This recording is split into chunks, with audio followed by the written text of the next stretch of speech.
Ok, pues vamos a comenzar, vamos a hacer una oración y empezamos con todo. Ok, ¿estamos listos?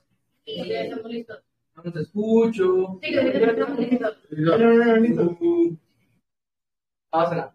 Señor, te doy las gracias porque podemos llegar a un viernes más, Señor, a una clase más de este libro de los Hechos y te pido, Padre Santo, que tu Espíritu Santo gobierne nuestros corazones, que tú, Señor, estés sentado en tu trono, en el trono de nuestros corazones también, y que seas tú el que nos hable, y que seas tú el que nos exhorte, el que nos consuele, el que nos redarguya, el que nos instruya en justicia.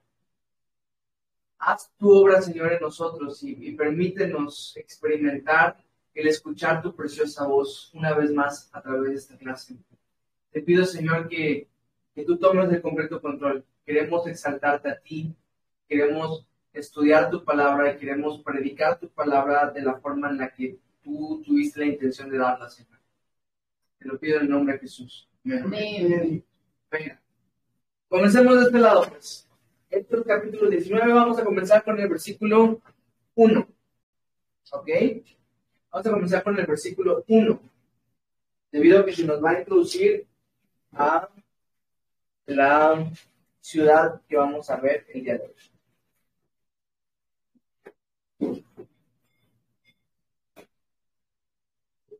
1, solo el 1.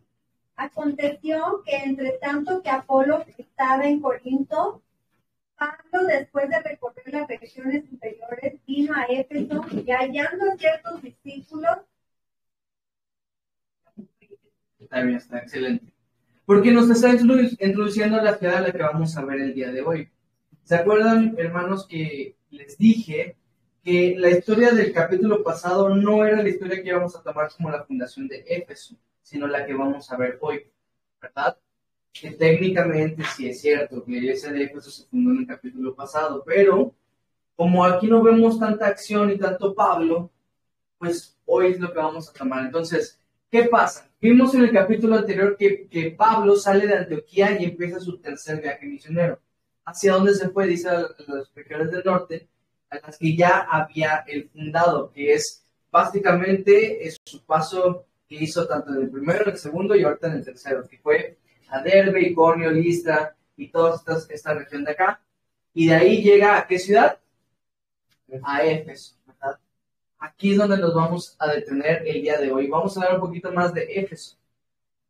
No sé si sepan, pues, pero Éfeso era una de las ciudades principales del mundo antiguo. Era una de las ciudades principales del Imperio Romano.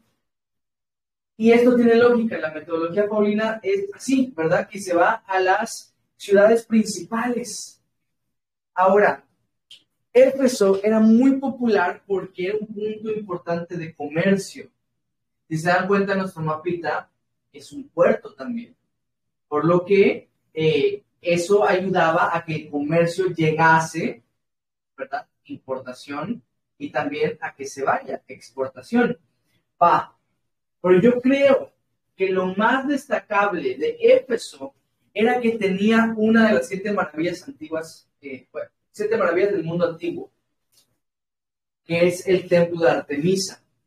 Y esto, no sé si ustedes sabían, pues, porque no sé si lo han visto, no sé si han visto las 7 maravillas del mundo antiguo, pero son, pues, exactamente, ¿no?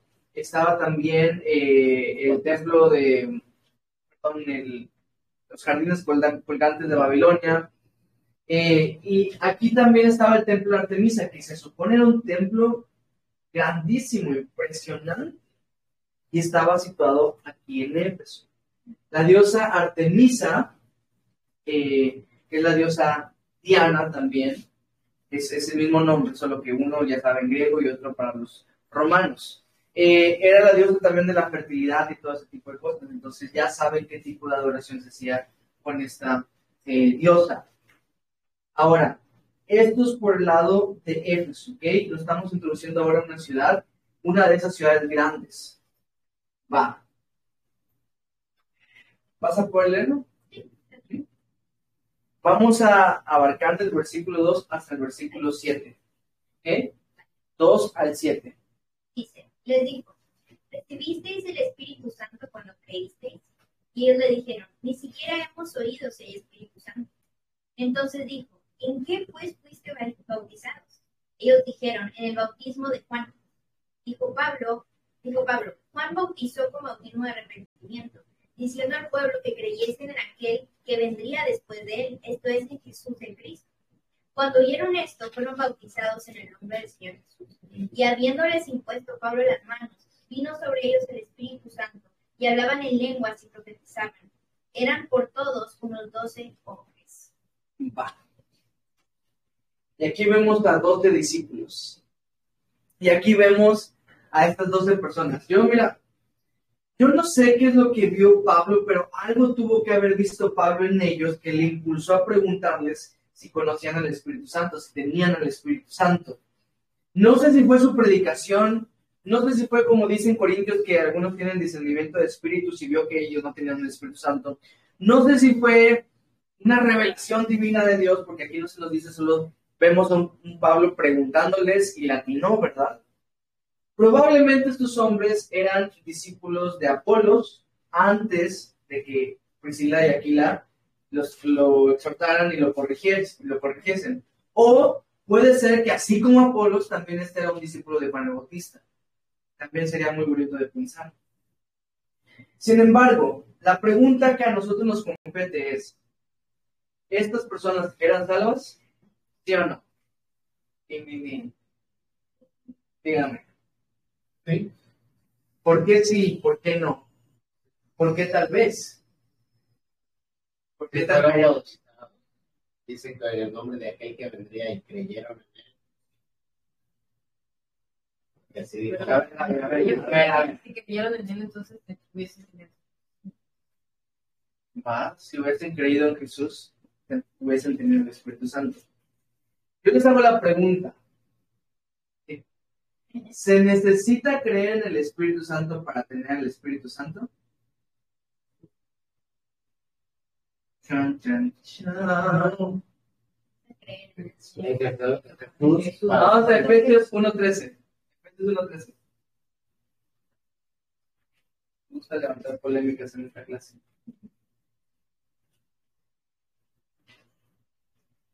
Yo lo miro más como nos gusta pensar.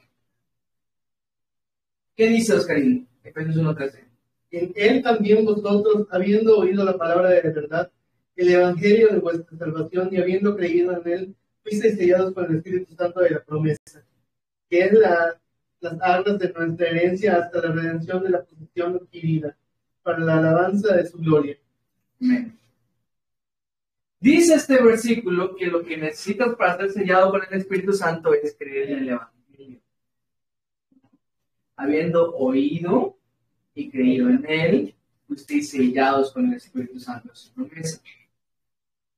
Técnicamente, entonces, no se necesita creer en el Espíritu Santo para tener el Espíritu Santo. Pero es una cosa de esas muy rebuscadas, como ¿por qué no sabías que hay Espíritu Santo si te están predicando el Evangelio? O si crees en el Evangelio. Sin embargo, yo pienso, así, ¿ok? Tú tienes tu propia postura, yo te estoy poniendo la mía. Yo creo que ellos, como si creían en Jesús, si tenían al Espíritu Santo, pero no habían experimentado al Espíritu Santo sobre ellos, ¿verdad? Acuérdense que hemos visto desde el trimestre pasado que hay 3 tipos de experiencias con el Espíritu Santo, con, en y sobre, ¿no? Y lo que vemos que Pablo cuando les predica, que el Espíritu Santo viene sobre ellos, no se nos dice en ningún momento que ellos no tenían el Espíritu Santo, ¿no? Sino que no sabían que había Espíritu Santo. Y es algo muy raro porque Juan el Bautista sí predicaba del Espíritu Santo. Y Juan el Bautista también fue testigo cuando los cielos se abrieron y el Espíritu Santo descendió en forma de paloma. Juan Bautista fue el que bautizó a Jesús y esto pasó en el bautismo de Jesús. Entonces es muy raro que ellos, siendo discípulos de Juan el Bautista, no hayan escuchado del Espíritu Santo, pero pues pasó. Y ahí los tienes, ¿verdad? Pero ¿qué es lo que sí pasa? Miren, el Señor no solamente quiere que tú creas en Él, sino que lo experimentes, ¿verdad? Un ministerio sin Espíritu Santo es como un hombre sin espíritu. Dice Santiago, está muerto. El hombre sin espíritu está muerto. Y así es también hacer ministerios sin Espíritu Santo, estamos muertos. No tenemos ese poder que, valga la redundancia, nos empodera para poder hacer las cosas. Difícilmente tú podrás caminar en el Espíritu sin el conocimiento adecuado del Espíritu. Y te lo voy a repetir. Difícilmente tú podrás caminar en el Espíritu sin el conocimiento adecuado del Espíritu. Te pongo un ejemplo. Aquellas iglesias que hacen énfasis en las lenguas y en los dones milagrosos del Espíritu y en que la lluvia de oro y que barre tus pecados y que no sé qué cosas que hay, porque las hay, y tal vez no las más extravagantes, pero sirve para este ejemplo. Que ellos no pueden experimentar la llenura del Espíritu porque tienen un conocimiento distorsionado de Dios, del Espíritu Santo, del Evangelio. Entonces, aunque bien prediquen de Jesús, no van a poder experimentar la llenura. ¿Por qué? Porque no están ahí con el Espíritu Santo, porque no tienen el conocimiento adecuado, porque diría Pablo, tienen que ser renovados en el espíritu de su mente para poder experimentar. Entonces, para caminar en el Espíritu, solamente se necesita el conocimiento adecuado del Espíritu, ¿verdad? Aquellas iglesias que son más rígidas, ¿no? Nos fuimos un extremo, vamos al otro, que son más estrictas, que de repente están muy en el antiguo pacto y predican del templo y predican de que tú tienes que diezmar y que tú tienes que hacer, que las mujeres no pueden usar pantalón y que los hombres tienen que usar corbata. Y esos que están tan estrictos tampoco van a experimentar la llenura del Espíritu Santo, no van a experimentar el poder del Espíritu Santo porque tienen un conocimiento distorsionado del Espíritu Santo. ¿Ven cómo aplica para todo deicidad y monesteros? Un concepto confuso de Dios nos lleva a una reducción confusa. Vaya.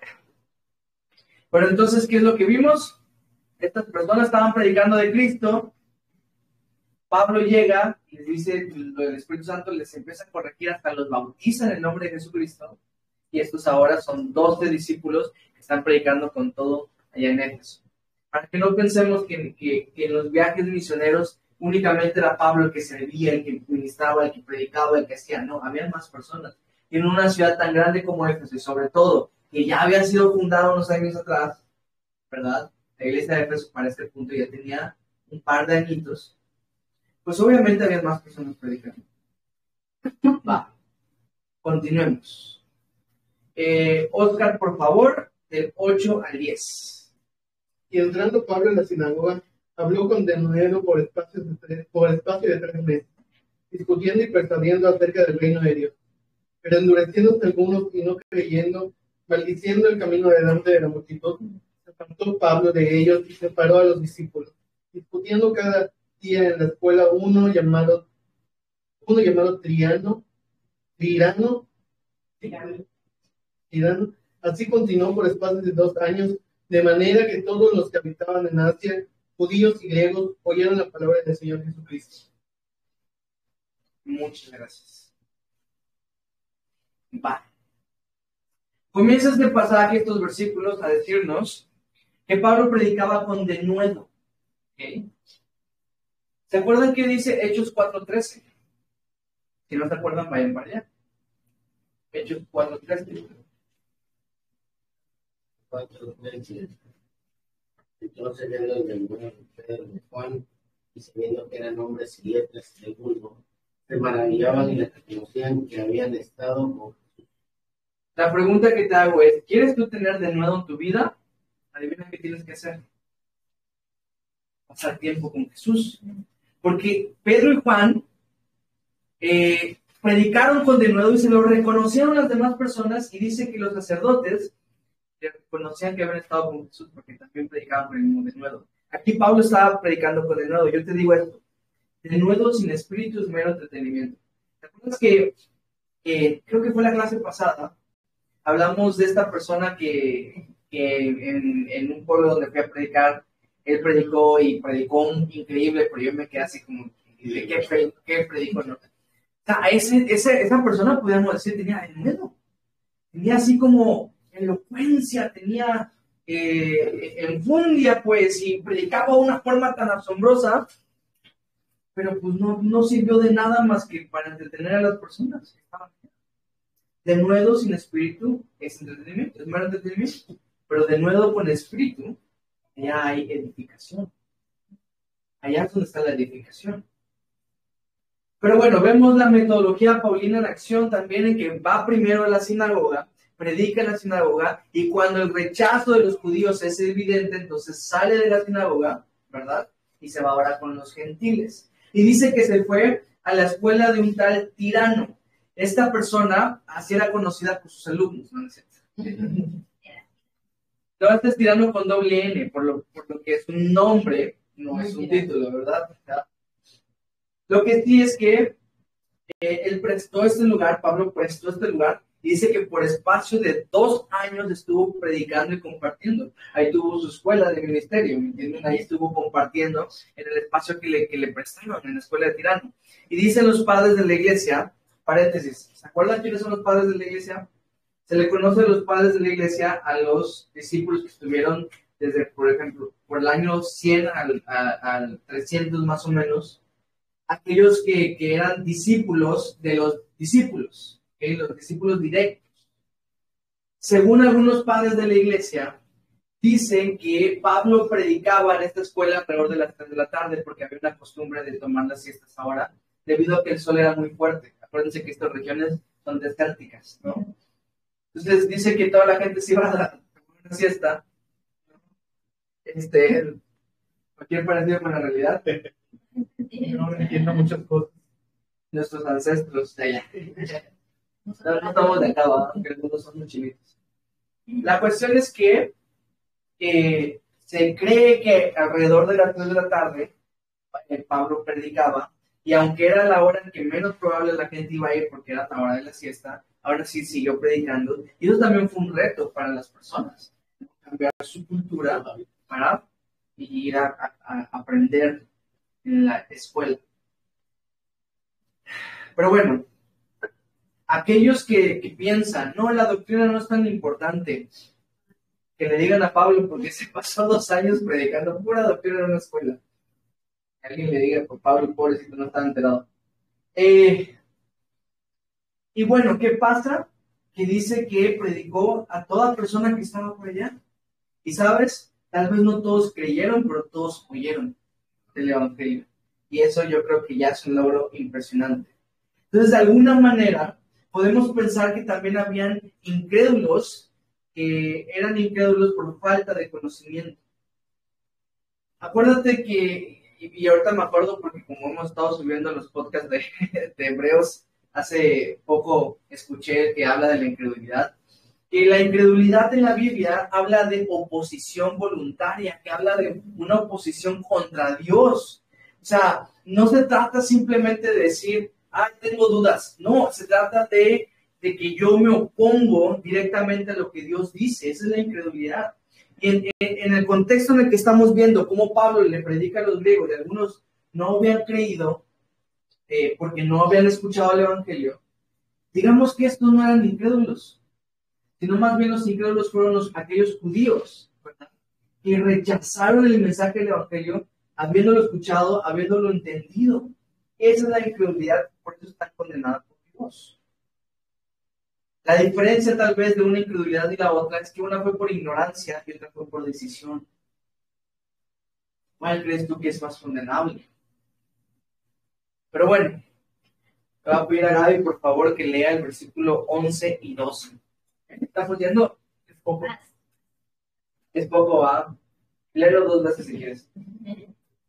Y hacía Dios milagros extraordinarios por mano de Pablo, de tal manera que aún se llevaban a los enfermos los paños o delantales de su cuerpo, y las enfermedades se iban de ellos, y los espíritus malos salían. Venga. ¿Cómo interpretamos a esta familia? Cuando conozcas a alguien muy espiritual, agárrale sus pañuelos, cuando tienes limpia el sudor, y ponle a un enfermo a ver si se limpia, si se sana. Sabemos que sí. Los papeles que tiene ahorita Juan. Mire, aquí la Biblia le llama milagros extraordinarios. Yo no sé tú, pero para mí cualquier milagro es extraordinario. Sin embargo, estos milagros caen en otra categoría. como no son normales o comunes, así que tampoco son repetibles. ¿Sí me entienden? O reproducibles, ¿no? Pero bueno, independientemente de que son unos milagros que no son normales, porque repito, cualquier milagro para mí sería extraordinario, de todas maneras hay un principio bíblico a sacar aquí. Acuérdense que ya se los he dicho. No sacamos doctrina de la experiencia. Eso es muy importante, ¿ok? No sacamos doctrina de la experiencia. Déjame decirte por qué. Les he contado, bueno, creo que el domingo se los conté.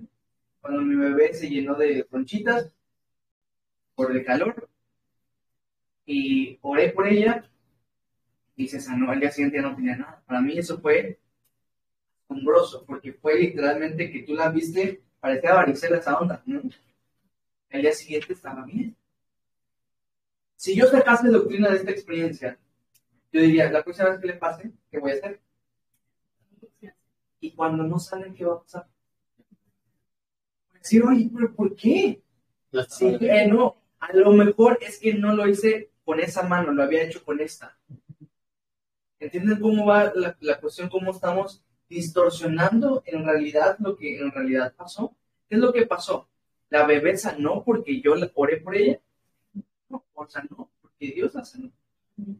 Y mira cómo dice este versículo, en el versículo 11. Dice, versículo... Sí. Y hacía Dios Y milagros. hacía Dios milagros Porque es que tengo el 18, con razón. Yo digo 18, 11 no tiene nada que ver y el 12 tampoco. Aquí en el 19 exactamente. Y hacía Dios milagros extraordinarios por mano de Pablo. ¿Quién hacía los milagros? Dios. Ahí está la diferencia. No se trata de lo que yo pueda hacer. Y por eso es que no podemos sacar doctrina de la experiencia. Te pongo otro ejemplo que no tiene que ver con sanidades. Yo voy y predico a alguien y se convierte y se empieza a congregar. Y entonces digo, hay que predicar el evangelio y cada vez que tú prediques se va a convertir a alguien. Y de repente voy otra vez al boulevard a predicar y no se convierte nadie. Y entonces hay un choque en mi interior y digo, ¿qué hice mal? Tengo que aprenderme lo que dije a esa persona y voy con esa persona porque ya es hermano y le digo, ¿te acuerdas exactamente qué es lo que te dije? Y ahora me voy a aprender un párrafo, ¿no? Un monólogo para que eso sea lo que yo le diga y cuando no vea efectividad voy a sentirme más condenado. Por eso no sacamos doctrina de la experiencia. ¿Okay? Tiene que ver, ¿se acuerdan? También se los dije, como no sacamos doctrina de la historia. Este es un libro histórico, no sacamos doctrina de él.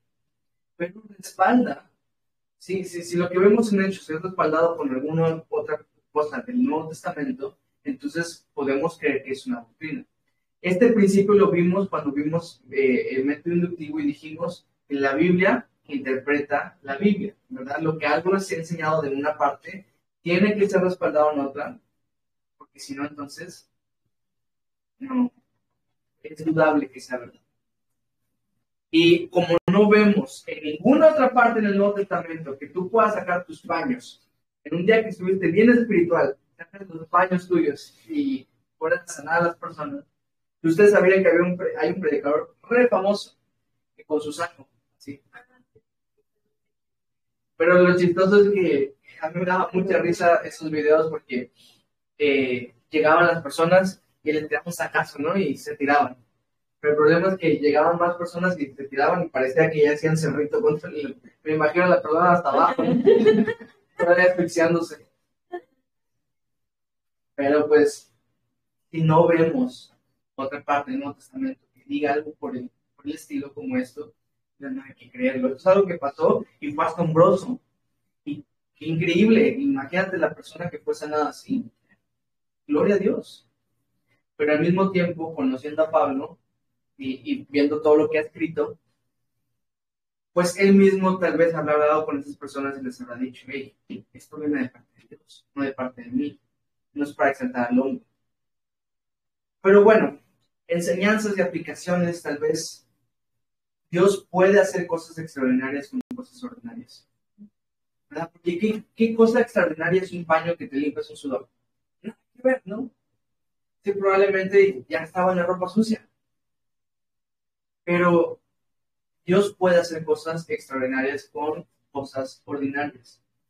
Y digo esto porque muchas veces nosotros, en nuestra autoestima no está, a veces nos sentimos somos poca cosa, porque solemos caer en una especie de comparación con los demás. Y cuando no somos como Él, decimos, no, es que Dios no me va a usar así en mí.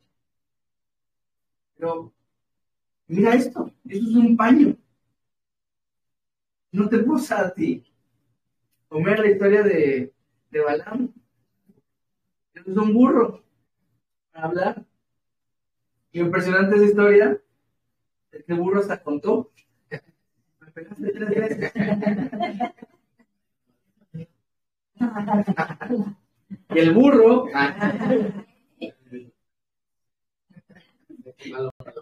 No, imagínate, tú eres el de matemáticas, entonces tienes ventaja al burro. El punto es de que Dios no solamente puede hacer cosas extraordinarias como cosas ordinarias, sino que quiere hacer cosas extraordinarias como cosas ordinarias como tú y yo. Pero bueno, ¿sabes cuál es el problema de sacar doctrina de experiencias? Que empiezas a distorsionar el concepto de Dios y a falta de entender correctamente cómo funciona, el ministerio de algunos se distorsionó. Vamos al versículo 13 al 17, Jacob. Pero algunos de los judíos exorcistas ambulantes intentaron invocar el nombre del Señor Jesús sobre los que tenían espíritus malos, diciendo: os conjuro por Jesús el que predica Pablo. Había 7 hijos de un tal Esceva, judío, jefe de los sacerdotes, que hacían esto. Pero respondiendo el espíritu malo dijo: a Jesús conozco y sé quién es Pablo, pero vosotros quiénes sois. Y el hombre es quien estaba el espíritu malo saltando sobre ellos y dominándolos. Pudo más que ellos, de tal manera que huyeron de aquella casa desnudos y heridos, y eso fue notorio a todos los que habitaban en Efeso, así judíos como griegos, y tuvieron temor todos ellos, y era magnificado el nombre del Señor. Muchas gracias. ¿Qué historia va? Y llegan estos exorcistas ambulantes. Pues yo no sabía, pero pues supongo que hay lugares donde llevas al endemoniado a que los exorcistas, ¿no? Porque todas las películas que he visto, el endemoniado está en su cama, ¿no? Entonces todos los exorcistas son ambulantes. El punto es que estos eran exorcistas en el nombre de Pablo, ¿no? Porque decía, os conjuro por Jesús, el que predica Pablo. O sea, ¿qué onda, no? Ese es el problema. Y yo te digo esto, ten cuidado de enfocarte en la señal y no en lo que está apuntando. Porque eso es lo que pasó con estas personas. Se enfocaron en el milagro. Es que, qué grande Pablo, mira lo que hace. Probablemente Pablo ya había exorcizado frente de ellos también. Y como lo tenían como, mira cómo lo hizo, dijo en el nombre de Jesús. Y así lo fueron a repetir. Fueron a imitar a Pablo. Imitaron a Pablo sin aprender de Pablo, ¿me entienden? Solo como loritos que empezaron a repetir las cosas. Entonces ten cuidado. Hablando de la idolatría, podemos tener idolatría también a un predicador. Y déjenme usar este ejemplo, porque ustedes saben que la idolatría no se hace. Pero de repente ya no es lo que predica, sino quién. Y exaltamos todo lo que dice. Yo he visto eso y honestamente a mí me refuerza un poquito el estómago cuando veo a personas que son tan idólatras con un predicador y que lo que dice y lo que hace es que wow, porque estas personas son muy buenas predicando. Pero repito, siempre, acuérdense, como lo dijimos, que tienes que escuchar al predicador a través de la Biblia, no la Biblia a través del predicador. Todo tiene que pasar por el filtro de la palabra de Dios. Y todo tiene que tener contenido. Si de repente estamos en una reunión de domingo, una reunión participativa, y todos empezamos a hablar de nuestras experiencias, y al final no hablamos de la Biblia, entonces ese domingo no fuimos edificados. ¿Me entienden? Porque lo que nos edifica, el contenido, lo que nos nutre. vaya, estas personas entonces exaltaron a Pablo y la forma en la que Pablo lo hacía y su concepto confuso de Dios los llevó a un servicio confuso a Dios. Y si me honestos, no les dije que era una palabra importante por cualquier cosa, de verdad, esto cambia radicalmente todo. Una cosa que yo puedo aprender de esta historia es que los demonios nos conocen. Porque el demonio dijo, a Jesús conozco y sé quién es Pablo. Pero ¿y ustedes quiénes son? ¿No? Vamos a ver varios pasajes, les pido su ayuda.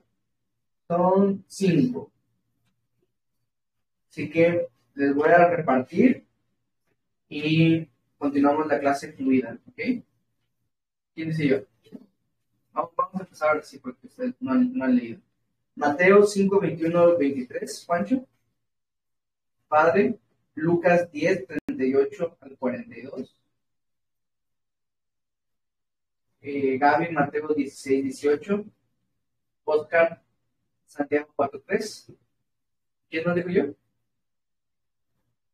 Madre, Gálatas 6, 7. ¿Gálatas qué? 6, 7. ¿Aquí tienes dos pasajes? ¿Todos entendieron su pasaje? ¿Pueden repetir todos, por favor? Ahorita que los vaya usando, les voy diciendo. Por ejemplo, ahorita vamos con Mateo 7, 21 al 23. No, Mateo 7, perdónenme. Dije 5, perdónenme. Me equivoqué. Estoy mal. Mateo 7. Es cierto. Mateo 7, de 21 al 23, verso 31. Va mucho. Ok. No todo el que me dice Señor, Señor, entrará en el reino de los cielos, sino hay que hacer la voluntad de mi Padre que está en los cielos. Muchos me dirán en aquel día, Señor, Señor, no profetizamos en tu nombre, y en tu nombre echamos fuera demonios, y en tu nombre hicimos muchos milagros. Y entonces les declararé, nunca os conocí, apartados de mí, hacedores de maldad. Está buena tu voz así Sí. De hombre. del narrador, ¿no? Se escucha ahora sí, Pancho, así quédate. Así quédate, Pancho. Pero miren este versículo ejemplificado. Personas diciendo, no echamos fuera demonios, yo creo que no lo echaste. A ti te echaron fuera. Y desnudo, avergonzarte. Pero, o sea, estas personas diciendo, hey, pero hicimos cosas por ti. Y el Señor que le responde, nunca os conocí. Dice, hacedores de maldad. O sea, sus buenas obras no fueron bien recibidas por Dios porque les faltó relación personal. Venga, este es el peligro de hacer en lugar de conocer. ¿Me entienden? Cuando estamos más enfocados en lo que tú y yo podemos hacer en lugar de estar con nuestro Señor Jesucristo y permanecer en una relación íntima y personal con Él. ¿Cómo lo va a leer también mi papá en Lucas 10, 38 al 42? Lucas 10, 38 al 42. Aconteció que yendo de camino, entró en una aldea y una mujer llamada Marta la recibió en su casa. Esta tenía una hermana que se llamaba María, la cual sentándose a los pies de Jesús oía su palabra. Pero Marta se preocupaba con muchos quehaceres y acercándose dijo, Señor, no te da cuidado que mi hermana me deje. Dile pues que me ayude. Respondiendo Jesús le dijo, Marta, Marta, afanada y turbada estás con muchas cosas, solo una cosa es necesaria, y María ha escogido la buena parte, la cual no le será quitada. Venga. Ten cuidado de en tu intención de ser María convertirte en Marta. Y estar sustituyendo tu intimidad con Jesús con servicio a Jesús. Por eso es que es tan terrible cuando piensan que venir a la clase, ya estoy bien contigo, Jesús. Hice mis tareas, ya estoy bien contigo, Jesús. Y no sé, pon el ejemplo que tú quieras. Sirvo en alabanza, ya estoy bien contigo, Jesús. Sirvo en las visitaciones, ya estoy bien contigo. El Señor, la vida eterna se trata de ¿qué? Conocerle, de tener una intimidad. Para esto fuiste llamados, dice 1 Corintios 1:9, para tener intimidad, para tener comunión con su Hijo Jesucristo. Pero bueno, dice este pasaje que el demonio pudo más que ellos. Yo creo que este pudo más que ellos es la evidencia de que ellos no eran salvos, porque ahí sí lo dice Mateo 16:18. Y lo va a leer ahorita que yo termine de hablar. ¿Te di tiempo para? Y yo también te digo que tú eres Pedro, y sobre esta roca edificaré mi iglesia, y las puertas del Hades no prevalecerán contra ella. Y las puertas del Hades no prevalecerán contra ella. ¿Contra quién? Contra la iglesia. O sea que si tú eres iglesia, las puertas del Hades y todo su dominio no va a permanecer contra ti. ¿Verdad? Los demonios no pueden con nosotros. ¿Por qué? Porque nosotros estamos fundados sobre la roca que es Jesucristo. Y como no pueden con Cristo, no pueden con nosotros. Y como pudieron con estos, yo no creo que ellos estaban en Cristo. Y es que podemos usar el nombre de Jesús para nuestra propia conveniencia. ¿Cierto? ¿Qué dice Santiago 4:3? Pedís y no recibís, porque pedís mal para gastar en vuestro deleite. Pedís y no recibís porque pedís mal. ¿Cómo que estoy pidiendo mal? Sí, porque estás pidiendo para gastar en tu propio deleite. Estás pidiendo para ti, estás pidiendo en tu carne las cosas. Y Señor, no, te ruego por... No, punto que no, pero de repente estás tú allá en tu anhelo que, no sé, por tal persona, y tal persona, y tal persona, y tal persona, y el Señor nunca te lo va a dar. Nunca te lo va a dar, porque estás pidiendo para ti, estás pidiendo conforme a tu voluntad. Y estoy pidiéndote por tal objeto, y por tal objeto, y por tal objeto, y nunca te lo va a dar. Por tal profesión, por tal carrera, por lo que quieras, y es para tu propio deleite, no te lo va a dar. En cambio, dice 1 Juan 5:14, que si tú pidieres cualquier cosa conforme a su voluntad, la recibiréis. Cualquier cosa que pidas que sea conforme a la voluntad de Dios. Obviamente, porque Él sabe que te conviene. Si mi hija cuando crezca un poquito más me pide meter su dedito en la cosa esta de la luz, nunca se la voy a dar. Jamás. Porque sé que eso le va a hacer un daño. Y por amor a ella, hasta la voy a regañar. Hasta le voy a apartar de allá.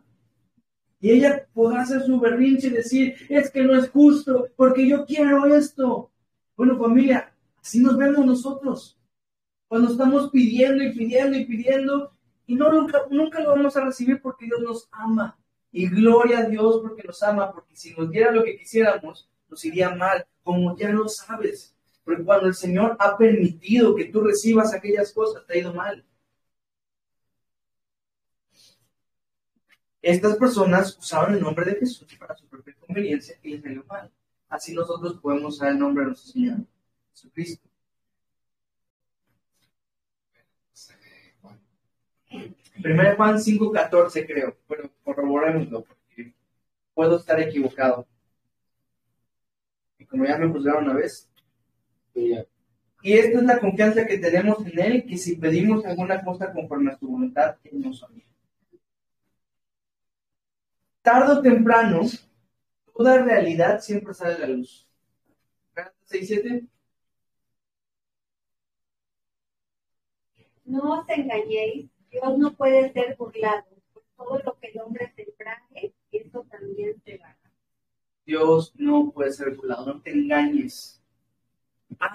Me puedes engañar a mí, puedes engañar a los que están aquí a tu alrededor, puedes engañar a tus papás, puedes engañar a tus jefes, puedes engañar a cualquier persona, a tu esposa, a tu esposo, a tus hijos. Pero Dios no, Él lo mira todo. Entonces, ten cuidado porque es una verdad bíblica, es un principio bíblico, que todo sale a la luz. Lo aprendes a las buenas o lo aprendes a las malas. Pero vamos a avanzar. ¿Ok? ¿Padre, tú vas? ¿Va Juancho? Juancho, Padre, 18 al 20. Creo que nos detuvimos mucho en esta parte. Dale, 18 al 20, por favor.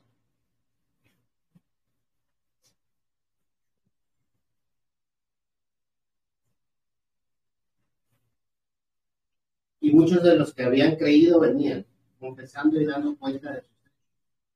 Asimismo, muchos de los que habían practicado la magia trajeron los libros y los quemaron delante de todos. Y hecha la cuenta de su precio, hallaron que eran 50,000 piezas de plata.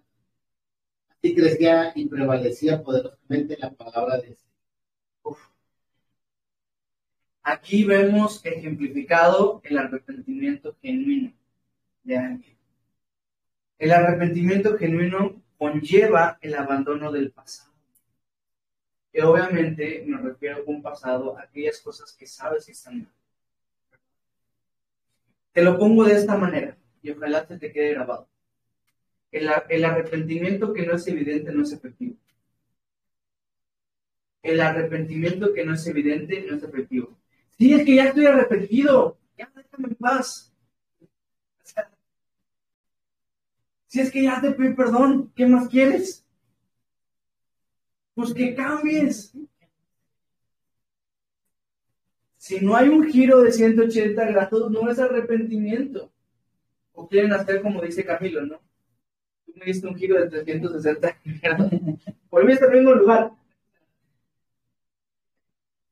Pero bueno, el punto es que el arrepentimiento que no es evidente no es efectivo. Aquí vemos que estas personas que abandonaron estas prácticas mundanas, llevaron todos sus libros que vendían y los juntaron, hicieron una mega fogata y los quemaron. Y dice que su valor eran 50,000 piezas de plata, que de por sí hoy en día vemos que la plata es re valiosa. Una pieza de plata equivaldría a un día de salario. Es el equivalente a un denario, ¿se acuerdan que ya lo hemos visto? Imagínense 50,000 piezas de plata. Eran 50,000. Imaginen la fortuna que estas personas tiraron a la basura. ¿Por qué? ¿Por qué lo hicieron?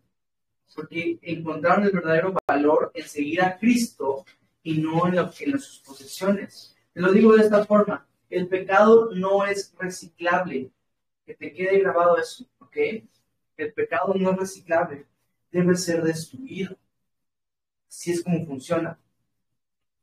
Como cuando a mi abuelita se le predicó sobre el abandono de sus santitos, ¿no? ¿No? Y de repente, ella en su genuina inocencia, podría yo decirlo así, dijo, bueno, voy a ver a quién se lo regalo. No, el pecado no es reciclable. Cuando yo me convertí a Cristo, me cuentan, porque yo de eso no me acuerdo, yo era muy aficionado, muy fanático a Wisin y Yandel, eran mis reggaetoneros. W, así yo decía. Pero bueno, el punto es de que me dicen que yo le regalé todos mis discos a un primo, ¿no? Y el punto con todas estas historias es el que tú entiendas que no hay algo que tú puedas sacarle de provecho a las cosas que deberías entregar a Cristo. No hay cosa más importante para ti que perderlo todo. Porque ¿de qué sirve si el hombre ganara el mundo y perdiera su alma? Pero si tenemos a Cristo, aunque no tengamos nada, tenemos todo. Y por eso tienes que entregarlo. Porque acuérdense que los ídolos no te van a permitir experimentar 100% la vida de Cristo. Entonces, no, yo ya creo, pero los voy a dejar allá por si acaso. ¿Se acuerdan que vimos a los cristianos por si acaso? ¿No? No, o sea, es que yo creo que Dios me protege, pero por si acaso están ahí mis santos. No, o sea, no tiene nada de malo hacerse una limpia de vez en cuando. Por si acaso, ¿no? Encender mi veladora. o poner aquí mi, presionarme, ¿no? No por si acaso. Pues el punto es, ven cómo el concepto confuso que tienes de Dios cambia por completo incluso tu manera de ver las cosas. Porque no confío tanto en Dios, dejo esto.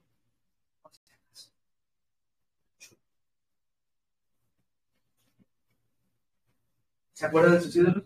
Lo que pasa es de que creo que tenemos esa perspectiva de lo que estás diciendo, porque pues crecimos en la católica y nos hicieron creer eso. Claro. En cambio, ahorita contigo ya voy entendiendo toda la palabra del Señor, entonces por eso es de que uno va... Y es que tienes completamente la razón, ya por eso te estoy diciendo que como cuando tú tienes un concepto distorsionado, va a cambiar tu manera de actuar, tu manera de pensar, tu manera de confiar en Dios, porque no tienes el concepto adecuado. Porque cuando tú entiendes que Dios es tu protector, ¿qué vas a estar dejando por si acaso las cosas? ¿Qué vas a estar haciendo eso? No, al contrario, tienes que tener convicciones, lo hablamos la otra vez. Las convicciones tienen la característica de que son radicales, de que son firmes, de que son tuyas, de que nadie te va a mover de esas, porque si no, entonces no son convicciones. Que tú sepas el principio, se queda acá, pero cuando tú lo traes a tu vida y lo pones como una convicción personal, y es donde hay fruto. ¿Alguien quiere compartir alguno de los ídolos que pensó? Porque yo sé que esto es muy vergonzoso. ¿Entienden? Pero si tiene algo que no cause tanta vergüenza, porque aquí tampoco se trata de exponer nuestros capítulos, ¿va? ¿Alguien quiere compartir alguno de ellos? Yo tengo un ídolo. Más que una persona es una relación. Es la que a mi futura esposa. Siendo que siempre he esperado y he puesto una confianza en eso y que sí siento que ha sido de tropiezo en mi vida porque siempre he vivido una experiencia. Y la verdad que no es tratando por sino es la persona que yo siempre espero. Si es sentido que es y queda de tropiezo. Claro. Más que la relación que siempre me he idealizado. No sé. ¿Sabes qué es lo más chistoso de eso? La ironía. En el momento que tú lo entregues, va a llegar. Exactamente. Bueno, los tiempos de Dios son perfectos y el tiempo del Señor, ¿verdad? Pero el punto es, yo ya te lo compartí a ti, se los comparto a ustedes. Cuando Saúl fue desechado, cuando él pecó soberbiamente y no obedeció al Señor, dice que Samuel lloró amargamente por Saúl, que lo amaba mucho. Lo chistoso es que cuando Samuel deja de llorar a Saúl, se encuentra con David, que es un rey conforme al corazón. Entonces, cuando tú dejas de llorar a Saúl, vendrá tu David. Pero bueno, ¿ibas a decir alguno?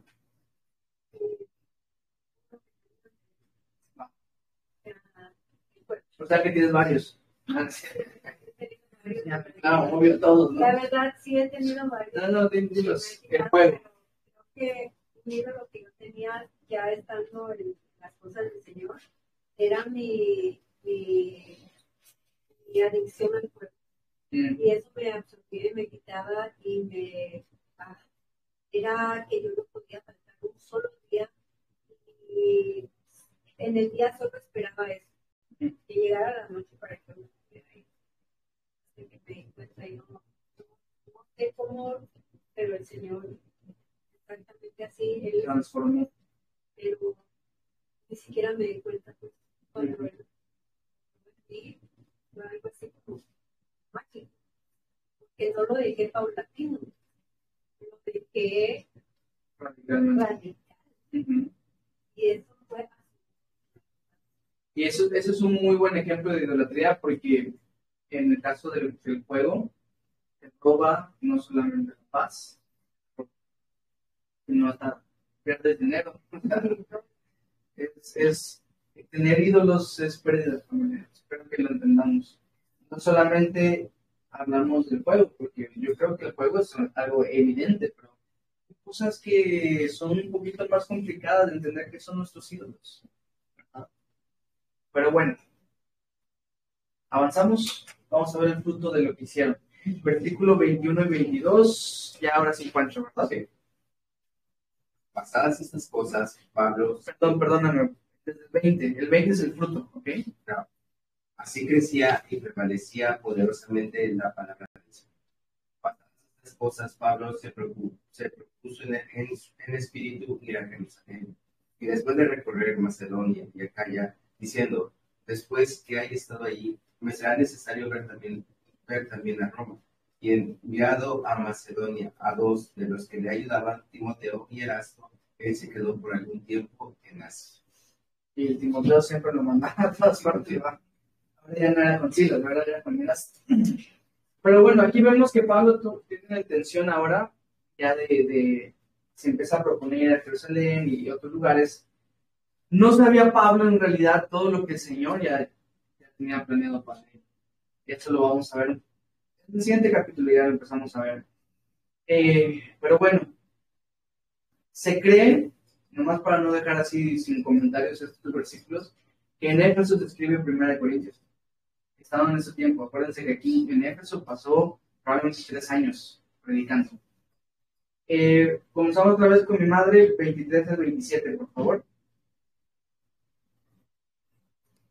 Hubo por aquel tiempo un disturbio no pequeño acerca del camino, porque un platero llamado Demetrio, que hacía de plata templecillos de Diana, daba no poca ganancia a los artífices, a los cuales, reunidos con los hombres del mismo oficio de varones, sabéis que de este oficio obtenemos nuestra riqueza. Pero veis y oís que este Pablo no solamente en Éfeso, sino en casi toda Asia, ha apartado a muchas gentes por persuasión, diciendo que no son dioses los que se hacen con las manos. Y no solamente hay peligro de que nuestro negocio venga a desacreditarse, sino también que el templo de la gran diosa Diana sea estimado en nada y comience a ser destruida la majestad de aquella a quien venera toda Asia y el mundo entero. Y no es mentira, ¿eh? El templo de Diana por algo era tan grande. Bueno, y empieza aquí el alboroto en Éfeso. Por Demetrio. Demetrio, una persona que vendía templecillos de la diosa Diana. Y dice acerca de los del camino. Este era el apodo oficial, ¿ves? De los cristianos. No se les llamaba cristianos, se les llamaban del camino. Y que somos los del camino. Ajá, esa iglesia algo tiene de razón. El apodo más popular. El templo de Artemisa era una de las 7 maravillas del mundo antiguo. Gente de todas partes viajaba para verlo y se llevaba su templecillo, ¿verdad? Y vendían afuera del templo de Diana, vendían templitos, ¿no? O sea, yo hubiese pensado, no sé, Dianas, ¿no? Como hacen los católicos con los santitos. Es como si en lugar de llevarte un santito, te lleves una catedralcita, ¿no? Pero bueno, eso es lo que vendían los templecillos y esa era su riqueza. Acuérdense, cuando le atacan a eso, ya cuántas veces no hemos visto que porque le atacaron al bolsillo, es que se rebelan o hacen alboroto, ¿no? Es precisamente como que, no sé, llegamos a una ciudad que es muy católica y hoy suena mucho el catolicismo, pero no lo estamos tirando, es un ejemplo. Una ciudad que sea muy católica y la mayoría se empieza a convertir, entonces dejan de llenar las iglesias y entonces empiezan a molestar porque están llevándose a la gente. O digamos otro ejemplo, un vendedor de esos Six, ¿no? O sea, de donde venden alcohol, ¿no? De repente el vecindario se empiezan a convertir y empiezan a dejar de consumir tanto. y te empieza a molestar. Toda persona, decía Martín Lutero, tiene que atravesar 3 conversiones, ¿no? La del corazón, la de la mente y la del bolsillo. Muchas son las personas que ya están convencidos acá, pero que no dan nada. Vaya, te lo dejo de tarea. Pero Demetrio no solamente apela al dinero, sino al patriotismo. ¿Y cómo? Es la gran Diana de los Efesios, ¿no? Pronto se van a olvidar de Diana y entonces la gente se empieza a alborotar, ¿no? Por eso, por el patriotismo. Y no está tan lejos de lo que sigue pasando hasta el día de hoy. Digamos, gente incluso del movimiento LGBT y todo lo demás, que de repente apelan a otras cosas, porque si tú, no sé, no crees en lo que ellos creen, ya eres un hater, ¿no? Ya eres alguien que los odia. O sea, estamos de acuerdo que se puede amar a alguien sin estar de acuerdo con su estilo de vida. Claro. Sin embargo, si no estás de acuerdo con mi estilo de vida, tú me odias. Y cuando se juntan, apelan a este tipo de es que estamos en violencia, y juegan con lo que está aquí en el cerebro, ¿verdad? Y entonces ya hacen todo un movimiento en contra del cristianismo. Ahorita está levantándose mucho eso. Y como lo vimos cuando hablamos de los trastornadores, que el mundo está de cabeza. El malo llaman bueno y el bueno llaman malo. Y de repente ahora hasta nosotros nos llaman que odiamos, cuando en realidad nuestro distintivo más grande tiene que ser el amor. Así está de cabeza. O los partidos políticos apelan al patriotismo, ¿no? México está mal, pero si tú votas por nosotros, vamos a corregir lo que está mal en México. Y llegan al poder y no hacen nada, o no hacen mucho. Y siempre te dicen el por qué no lo hacen, ¿no? Es que no hemos podido hacer por esto, por esto. Al final de cuentas, sí, es exactamente el mismo discurso. Miren desde cuándo están hablando de estas mismas cosas. Nosotros tenemos que ser más inteligentes, pues. ¿Me entienden? Pero bueno, te digo esto como principio y ahorita avanzamos. El enemigo no puede detener la obra, pero puede estorbarla. ¿Ok? Acuérdate que acabamos de ver que las puertas del Hades no prevalecerán contra ella. El enemigo no puede detener la obra, pero puede estorbarla. Entonces, ojo. Oscar, por favor, 28-30. Cuando oyeron estas cosas, se llenaron de ira y gritaron diciendo: grande es Diana de los Efesios. Y la ciudad se llenó de confusión, y aún se lanzaron al teatro, arrebatando a Gallo y a Aristarco, macedonios, compañeros de Pablo. Y queriendo Pablo salir al pueblo, los discípulos no le dejaron. Y vemos que el pueblo estaba lleno de ira. ¿Saben por qué la ira es irracional? Dice Santiago 1:20, que en la ira del hombre no obra la justicia de Dios, ¿verdad? En la ira del hombre no obra la justicia de Dios.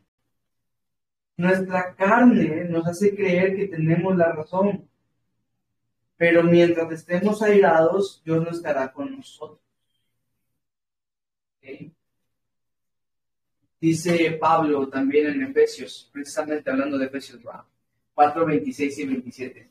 Airaos, pero no pequéis, no se pongan sobre vuestro enojo, ni deis lugar al diablo. Cuando tú te enojas, estás como sobre un hilo, ¿okay?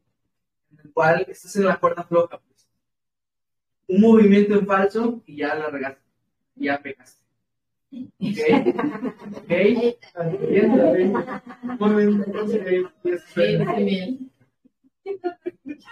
Eso es lo que sentimos acerca de la ira. Sí, es prima de Alguerito. La cuestión es que, dice Pablo, airaos pero no pequéis. ¿Por qué? Porque cuando estamos airados, nuestra tendencia natural es a pecar, a explotar, a hacer cosas que no debemos. Y cuando estamos ya otra vez sin ira, nos damos cuenta que la regamos mucho. Y a veces ya es tarde para poderlo reparar. Miren Proverbios 29:8. Proverbios 29:8.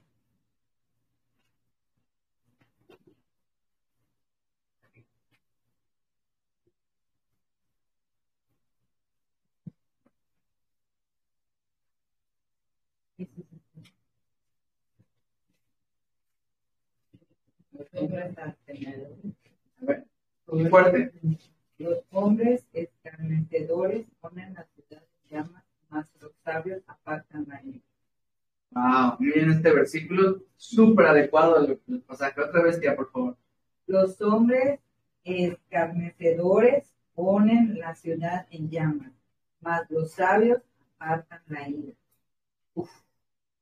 Tengo una pregunta. ¿Qué has incendiado con tu ira? ¿Qué cosas has incendiado con tu ira?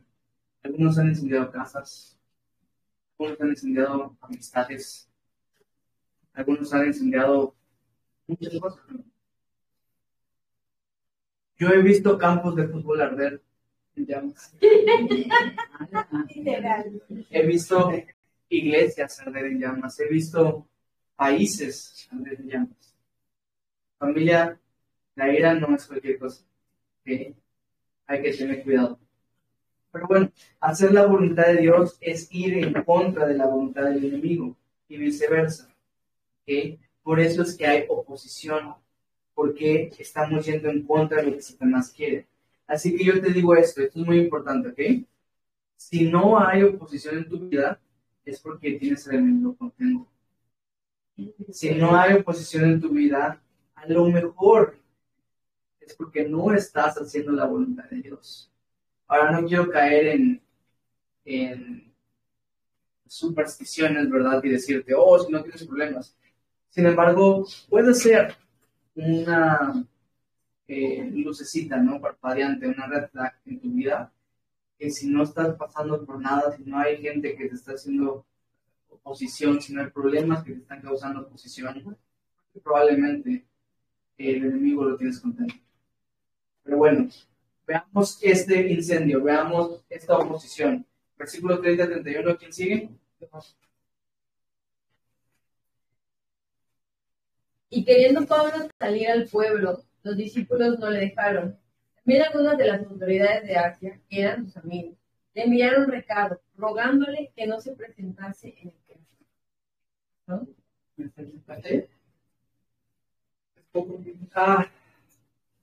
Yo solo les voy a decir esto, ¿no? Que Pablo quería ir y no lo dejaron. ¿No se supone que los apóstoles eran la máxima autoridad y ellos pueden hacer lo que quieran? Perdonen, pues. No, ya vieron que no. Ya vieron que no. Aquí, hermanos, cualquiera le dijeron no. Pablo se sometió a ellos y no lo hizo. Fin de la discusión. Versículo 32-41. ¿Ya aquí, por favor?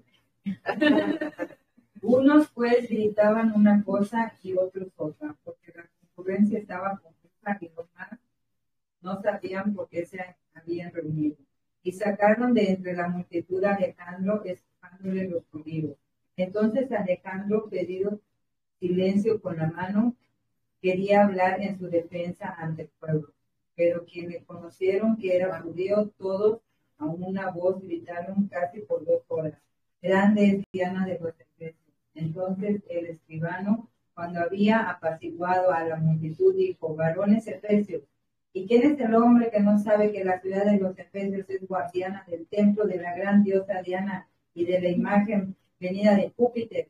Puesto que esto no puede contradecirse, es necesario que vos apaciguéis y que nada hagáis precipitadamente, porque habéis traído a esos hombres sin ser sacrilegios ni blasfemadores de vuestra diosa, que si Demetrio y los artífices que están con él tienen pleito contra alguno, audiencias se conceden y cónsules hay, acúsense los unos a los otros.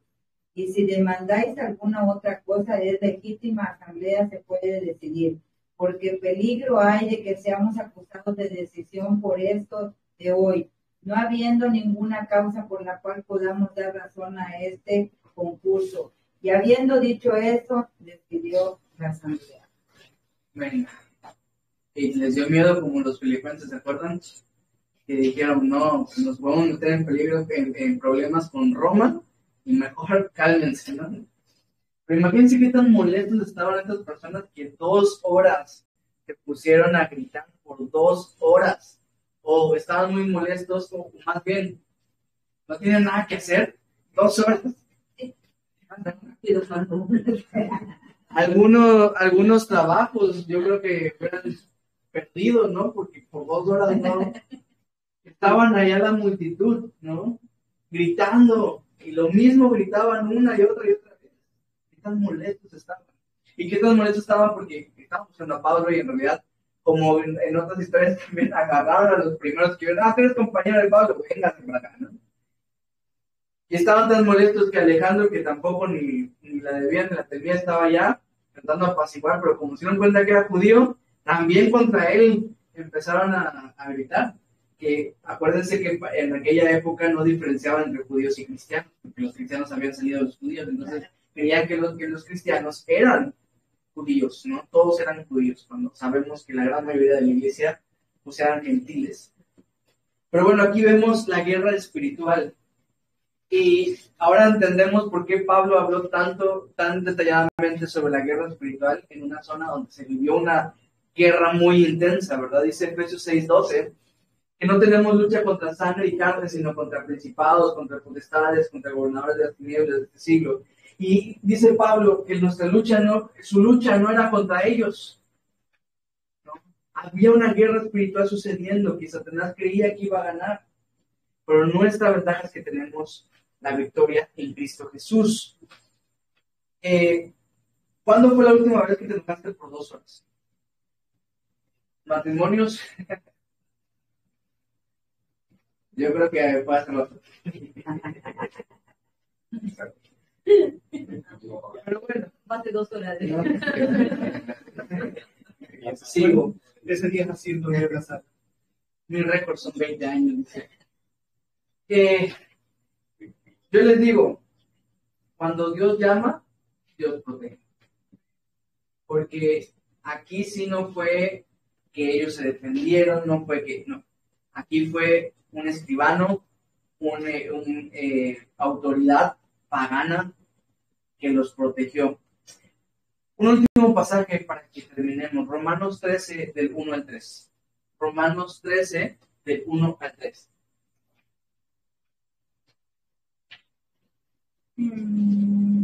Ya se ríen mucho.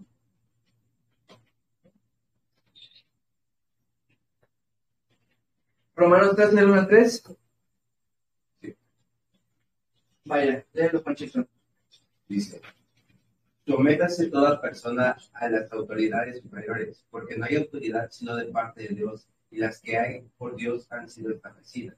De modo quien se opone a la autoridad, a lo establecido por Dios, resiste, y los que resisten acarrean condenación para sí mismos, porque los magistrados no están para infundir temor al que hace el bien, sino al malo. ¿Quieres, pues, no temer la autoridad? Haz lo bueno y tendrás el avance de ella. Excelente. Y aquí pues se nos revela una verdad, que no hay autoridad puesta, sino de parte de Dios. Dios pone a las autoridades. Y como les dije en algún momento, que cada quien tiene la autoridad que necesita. Es que mis padres, dicen los adolescentes, es que son muy injustos, es que son malos. Quisiera tener otros padres. Cada quien tiene la autoridad que necesita, ¿verdad? Ni el escribano ni Alejandro, Dios es el que estaba en control de esa asamblea. Y por eso Dios fue el que los protegió. Yo les conté cuando en Acatlán, allá, el sacerdote hizo su amenaza y muchas personas dejaron de venir, ¿no? Y ¿saben qué es una de las cosas más bonitas que viví en Acatlán? Que el alcalde del pueblo se llevó muy bien con nosotros. Pero así demasiado bien, que nos invitaba a su casa a comer, que fuimos nosotros quienes hicimos parte del grito de 15 de septiembre allá. Y, o sea, les estoy hablando de un pueblo, pero tampoco se lo imagina así como que nada que ver, no, hombre, ¿no? Fue un gran evento y ahí estábamos, mi compañero y yo no estábamos allá en el grito y él leyó unas palabras y yo hice así también con una bandera. O sea, estábamos parte, nos llevaron a comentar partidos, nos hizo maestros de inglés en las escuelas, nos hizo dar conferencias y la autoridad fue la que hizo que cambiaran el concepto de nosotros en el pueblo. ¿Saben? Porque Dios está en control. Porque Dios, o sea, el hombre puede hacer lo que quiera, nos pueden amenazar como quieran, pero Dios es el que está en control. Y cuando Pablo no pudo salir, Dios sí, y Dios los protegió. Y como esta historia se queda en suspenso, así la vamos a dejar. Esta historia va a continuar en el capítulo 20. ¿Okay? Vamos a orar y terminamos el día de hoy.